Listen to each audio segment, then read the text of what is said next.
Good morning, and good morning. How are you doing this morning? Well, okay, the rain. I think they said Marco, the hurricane, has been downgraded, but Laura's still out there. So it's dark all around in the area, and even though we're on the east side of what is supposed to be a category maybe 2 or 3 hurricane, we're certainly in a position to be concerned. So I say good morning to you. Hope you're in a safe place. Hope it's not raining so much where you're at that you're going to swim away or lose some things. We're hoping that everything will be all right um, this morning, tomorrow morning, and the mornings to come. We don't even know what's ahead of us, but we do know some things are on its way wherever we're at. So anyway, I hope the light doesn't kind of bother you, but I was trying to get some light in the room. And so it has my east side, not my west side. So hopefully my west side still looks okay. But anyway, good morning, good morning. Today we're going to talk about busy. Yesterday I did idle and today is busy because I don't know, for some reason, the things that happen to me during the course of a day make it where it gives me my insight for what I'm going to come up with that evening or the next day for my discussion. And so that's what I'm doing. I'm coming up with this. Yesterday was my absolute crazy day. After I did my presentation with you all on Idle, I ended up having phone call after phone call after phone call and emails and forgot a meeting right after this meeting. I had another I had a Zoom, and then I had other deadlines to meet. So all day long, I did not go to bed until really late last night, and just made it where it was just something to really see. I said, wow, this was my busy day. And therefore, I'm going to ask you, are you having a busy time even though we're in the middle of pandemic? We'll ask that question again. But anyway, we're just going to talk about life and how it relates to our busy. And sometimes we're more busier than others right now. Good morning, Sean, my nephew in Atlanta. So sometimes our life is a little bit busier than what we'd like it to be, or it's not busy enough, meaning we're not making enough money. We're not, something's just not right. It's just not right. So anyway, it says life while you wait. And I thought this was wonderful because all of us are in the middle of life as we wait. Good morning, Deborah. We are waiting on things that are changing. We've never been through a pandemic before. Any of us living at this point in time have never been through a pandemic. So therefore, we're in wait. And says, but we have to still have a life in the middle of our wait. So we wait on what we waiting for. We don't know. We don't know all the things that have changed versus all the things that could change. But the thing is that are we busy in the middle of our wait? Do we still find things to make our minds work, our hearts work, our conversation work, our ability to help others work? All of those things still. Is there still a place for them, or have you become idle? Have you become stuck in your anxiety of just being at home, or just being less involved with people, less in contact? So we know things change. We know things change, and sometimes we just have to put ourselves in a position of changing. We can change in the middle of change. That's change on change for change. And it's okay. There's nothing wrong with that. I'm going to ask you this morning, are you stuck? Right now, we are all stuck. We're all stuck in trying to learn how to live this new way of living, this new life we've been presented, this new way of existing in the middle of some chaos. Good morning, Joan. There's chaos in so many areas of our lives that We can look at the TV, we can read the newspaper, we can get on social media, and we hear so many things are going on. And we can either stay involved with it, or be disheartened by it, or we can still learn to live in the middle of our waiting for something else to change. So anyway, this is called Life While We Wait, and it doesn't have a name by it, so it's not mine. Okay, I took it down off of Pinterest, and so here it is. It says, Life While We Wait: performance without rehearsal, body without alterations, head without premonition. I know nothing of the role I play. I only know it's mine. I can't exchange it. I have to guess on the spot just what this play's all about. Ill prepared for the privilege of living, I can barely keep up with the pace that the action demands. I improvise, although I loathe improvisation. It says, I trip at every step over my own ignorance. I can't conceal my hasted manners. I like that. My instincts are for happy histories. Stage fright makes excuses for me, which humiliates me more. Exuding circumstances strike me as cruel. Words and impulses you can't take back. Stars you'll never counted. Your character like a raincoat you button on the run. The pitiful results of all this unexpectedness. If only I could just rehearse one Wednesday in advance, or repeat a single Thursday that has passed. But there comes Friday with the script I haven't seen. It is fair, I ask, my voice a little hoarse, since I couldn't even clear my throat off stage. You'd be wrong to think that I'm just a slappish quiz taken on in makeshift accommodations. Oh no, I'm standing on the set and I see how strong it is. The props are surprisingly precise. The machine rotating the stage has been around even longer. The fairest galaxy have been turned on. Oh no, there's no question. That must be the premiere. Oh, whatever I do will become forever what I've done.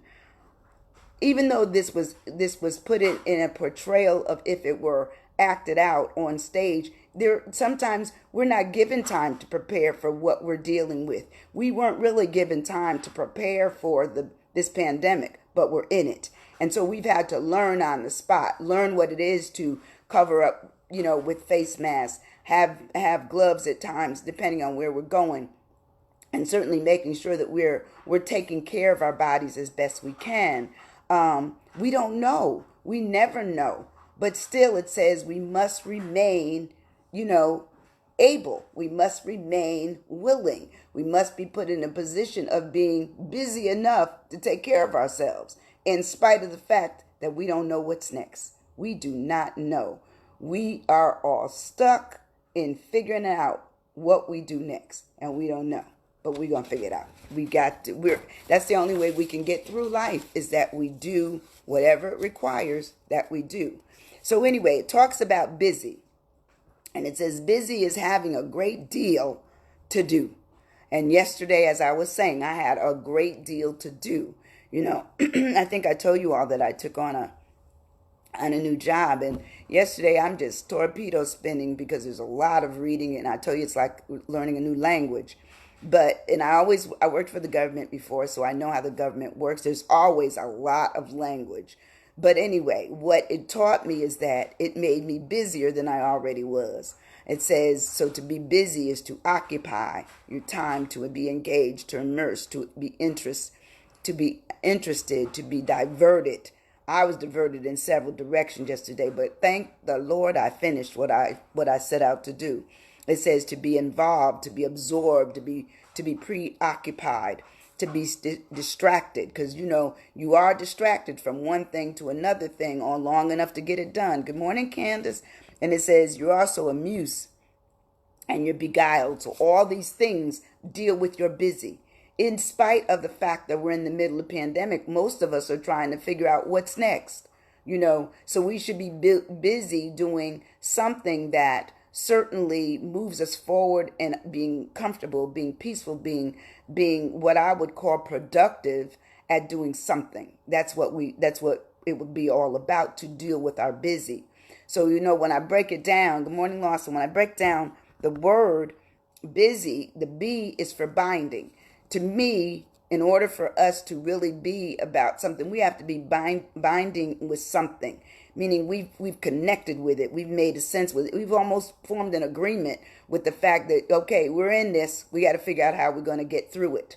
It doesn't mean that it will be smooth. It doesn't mean it's going to be easy. It just means that we still have to figure out how to stay safe, not be sick, or if we're sick, learn how all the things it says. Good morning, Miss Rosie. All the things they're telling us to do to get better, to certainly quarantine, to look at what it is that we bring forward in any given circle of people, or realizing that we need to pull back from people. So our busy, yes, fam, that's so cute. So binding, it says, is the agreement or a promise involving an obligation that cannot be broken, meaning that we bound ourselves to something. We realize that this binding has just connected us to the fact that we're trying to live. So we're going to do anything it takes for us to live. It doesn't say we're going to live better. It just says that we're going to try to do our best to work this thing out, so that once the virus is over, in terms of having something that can inoculate it, something that keeps us all safe from each other, we coming back out. We're ready for it. But it says to be binding is to be, unalterable, unbreakable, indisposable, permanent, obligatory, mandatory, necessary, and a conclusion. All those things talk about what binding is.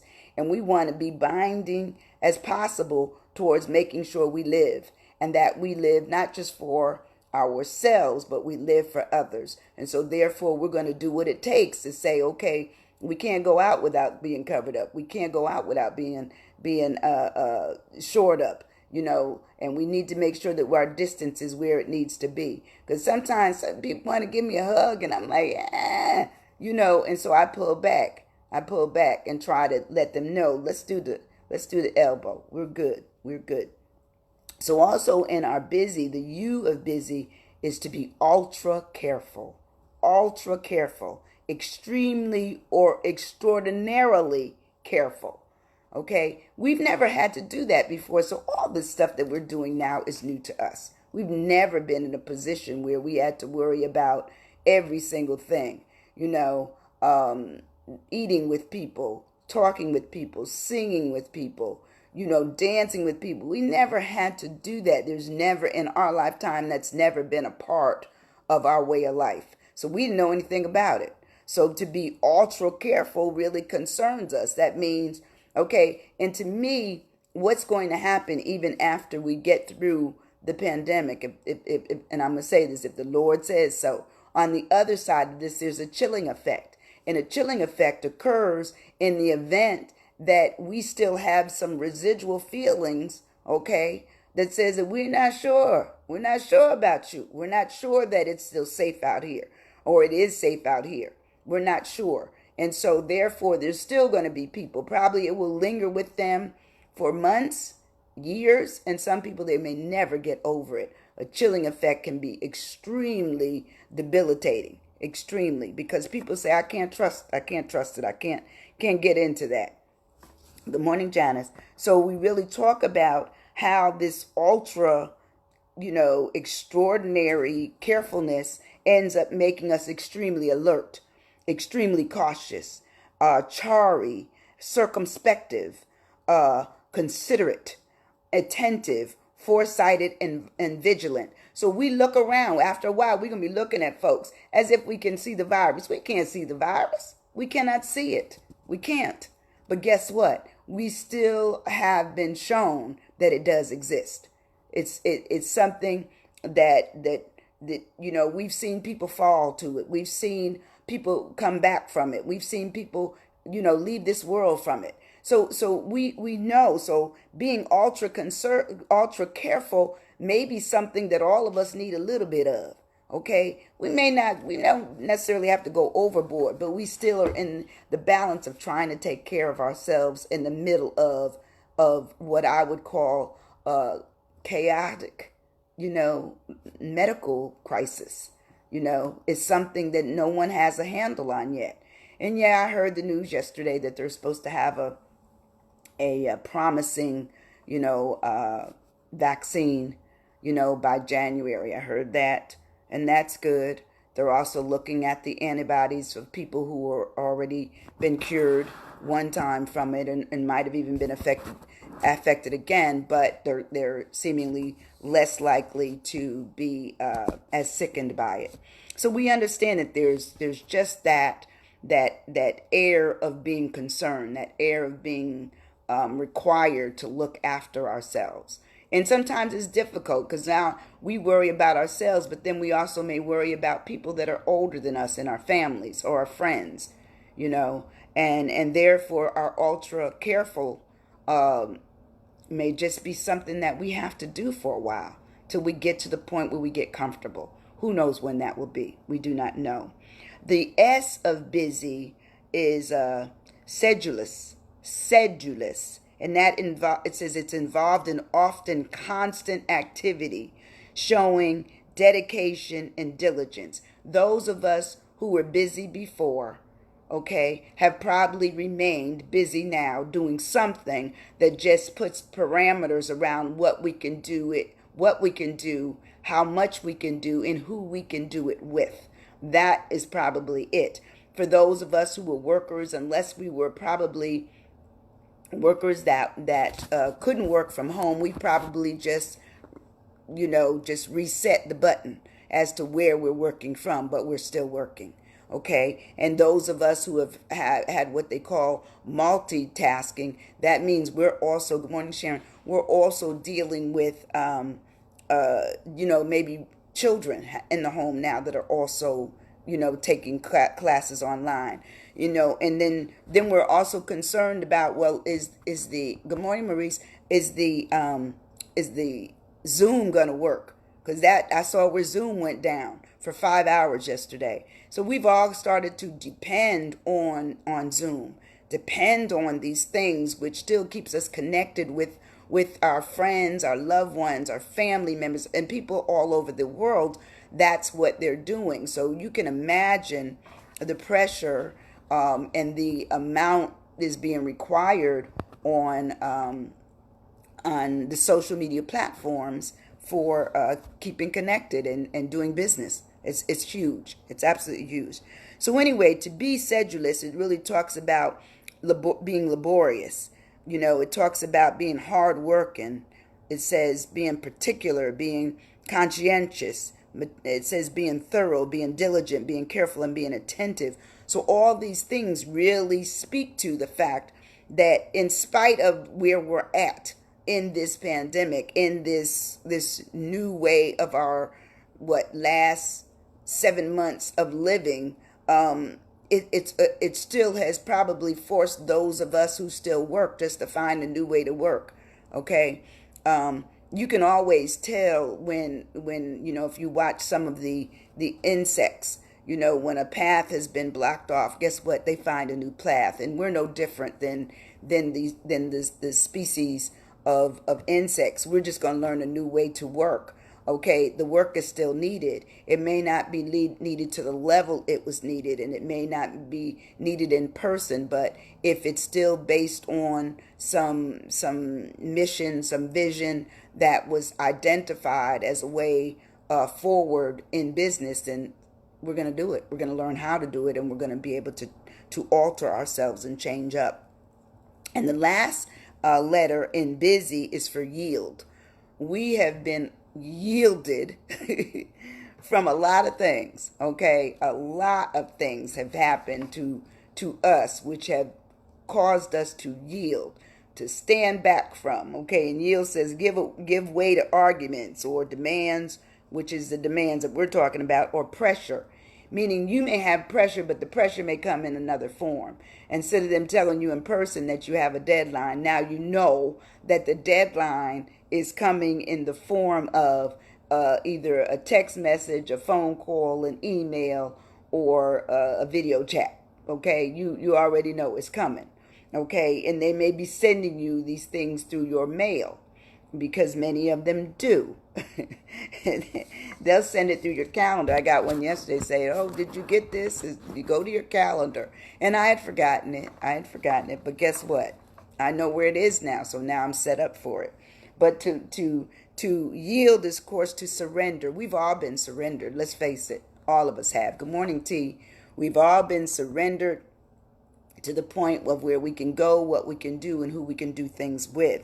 So it says we've been surrendered. We've submitted to this surrendering. We've relent. We've backed down. We've quit in some cases because some jobs have forced us to quit, or they gave us a pink slip. They couldn't even keep you on as an employee anymore because the business changed so much, because it required people to come into the business or utilize their business. And let's just show some businesses have built up during this pandemic and others have gone down.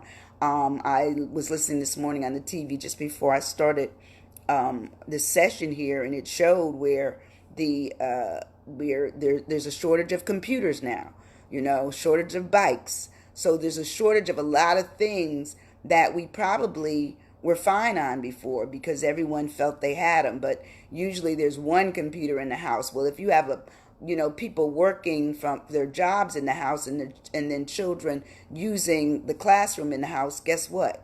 That might be 3 computers or 4 computers or 5 computers, depending on how large the family is or the unit is that's staying together. So you realize that we've yielded to the fact that we may need to still use our money to purchase something else that we thought we were okay on before the pandemic hit.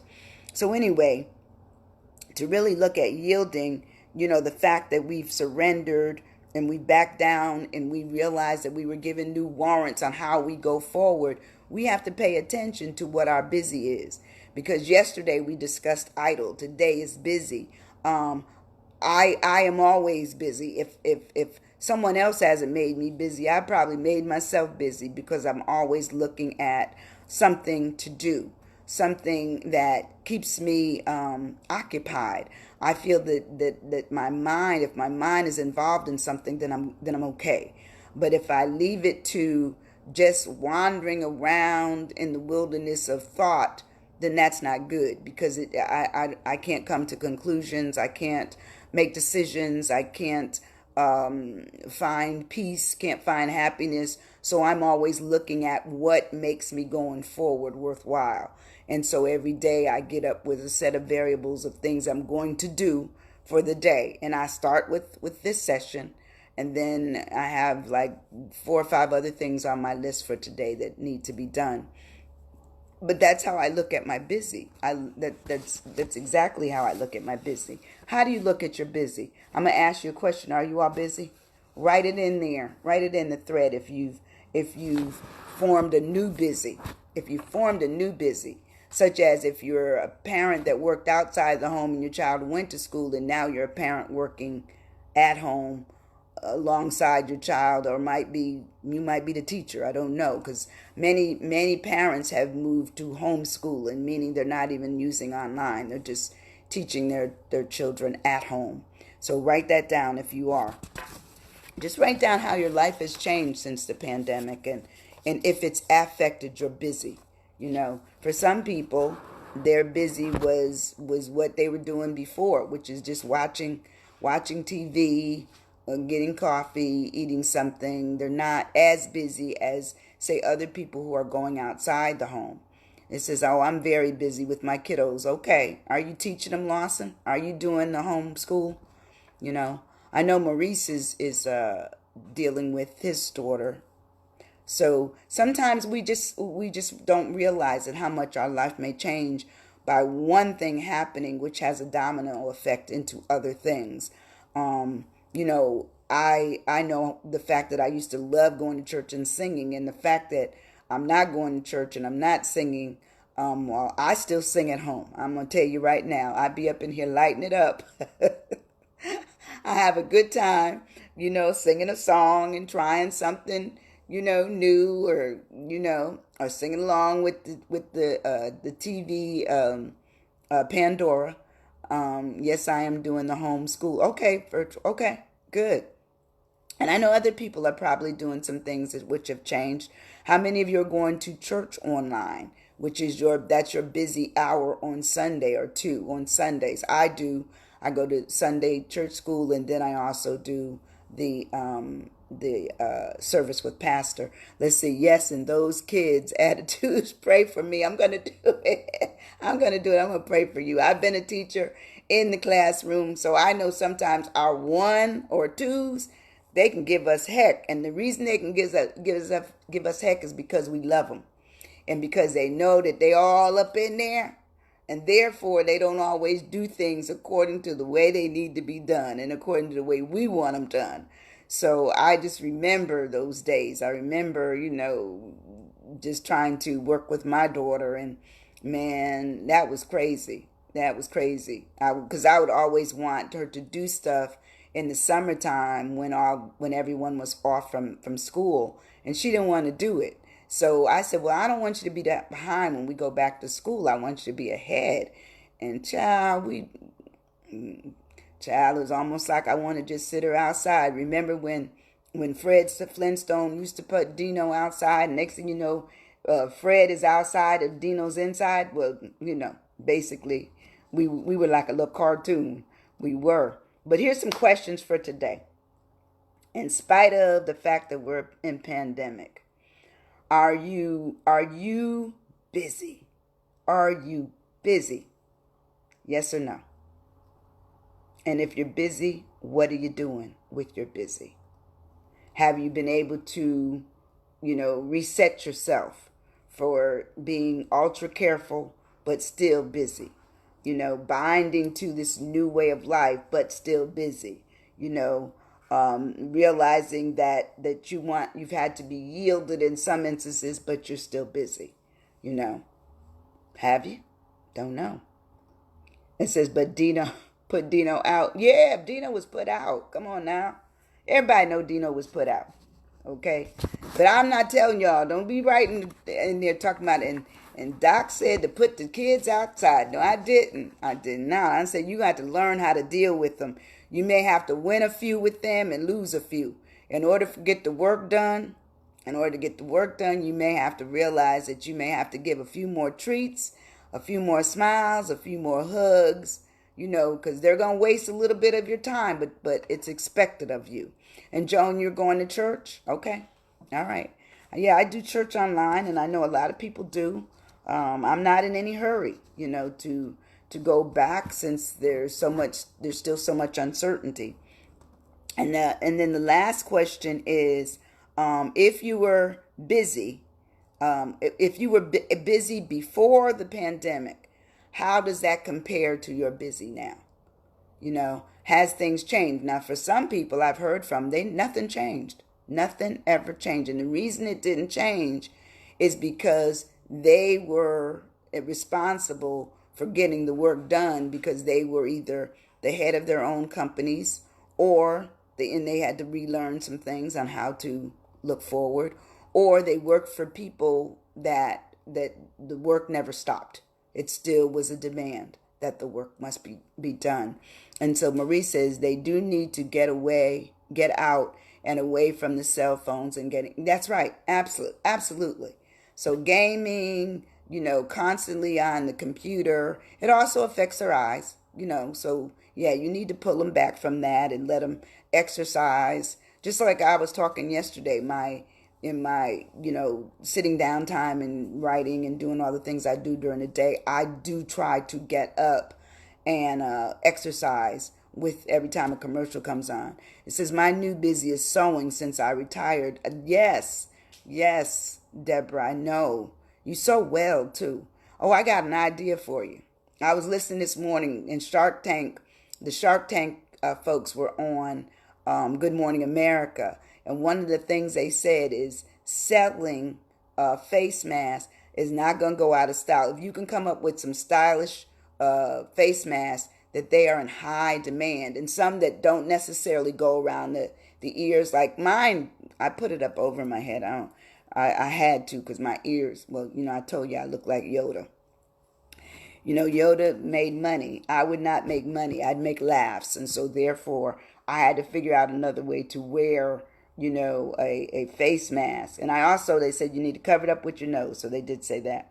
But anyway, you're busy is you're busy. And since you all are finding that busy may be different from what it was before, I think as long as you're engaged, that's life.